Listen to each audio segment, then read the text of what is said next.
Pandemi COVID-19 mengharuskan sebagian besar orang untuk melakukan kegiatan mereka dari rumah, baik itu bekerja atau belajar. Selama di rumah, penting untuk orang tua menggunakan pengasuhan positif untuk menangani anak-anak di masa pandemi. Berikut merupakan pola pengasuhan yang dapat diterapkan oleh orang tua. Pertama, ciptakan habit seperti sebelum COVID-19. Jika biasanya anak bangun pagi untuk pergi ke sekolah, di masa pandemi ini, biasakan anak untuk tetap bangun pagi.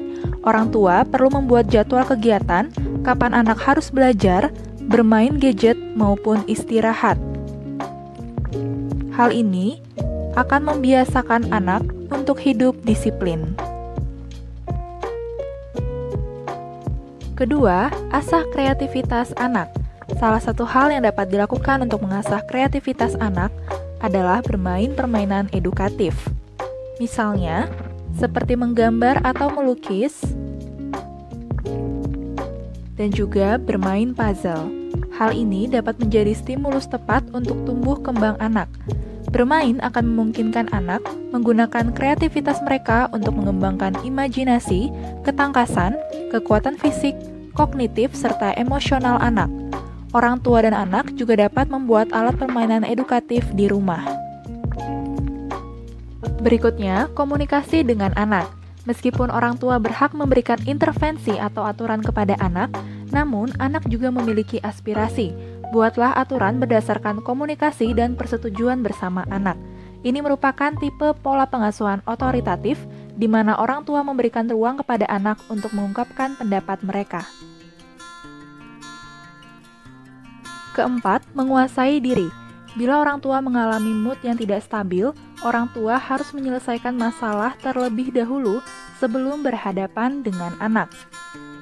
Hal ini sangat penting karena energi negatif dari orang tua dapat tertular pada anak. Selanjutnya, memberi contoh pada anak. Pada masa pandemi ini, berikan pemahaman kepada anak mengenai situasi apa yang sedang terjadi, kemudian ajarkan serta contohkan pada anak untuk menjalankan protokol kesehatan, seperti rajin mencuci tangan, memakai masker ketika keluar rumah, dan juga etika batuk dan bersin.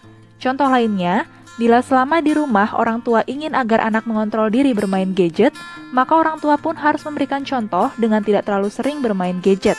Karena satu perilaku baik yang dicontohkan memiliki dampak yang lebih besar daripada 1000 kata yang diucapkan. Kelima, berperan sebagai teman bagi anak. Yang dapat orang tua lakukan antara lain menjadi pendengar yang baik. Hal ini sangat penting agar anak merasa dihargai dan dicintai. Berikan respon yang positif dan logis ketika anak bercerita dan juga pendapat yang bisa ia mengerti sebagai anak-anak. Kedua, libatkan diri dalam kegiatan anak. Temani dan dampingi anak ketika bermain ataupun belajar. Pahami kebiasaan yang ia lakukan dan perhatikan kreativitasnya terhadap suatu kegiatan. Ketiga, berikan pujian dan teguran secara jujur dan tulus. Berikanlah pujian untuk setiap keberhasilan atau hal positif yang dilakukan oleh anak. Kemudian jika anak berbuat salah, tegur ia dengan sikap tidak menghakimi. Yang terakhir, pahami karakter anak. Ada 4 tipe kepribadian manusia. Yang pertama, sanguins, yakni pribadi yang cenderung aktif, optimis, dan riang. Yang kedua, plematis, yakni pribadi yang cinta hidup damai, mereka mudah diatur dan suka mengalah. Yang ketiga, melankolis, memiliki karakter yang cenderung bersikap rapi, teratur, dan terencana. Yang keempat, koleris, tipe kepribadian yang tegas dan juga suka mengatur. Dengan mengetahui dan memahami karakter anak, orang tua dapat menyesuaikan dengan pola asuh yang diterapkan.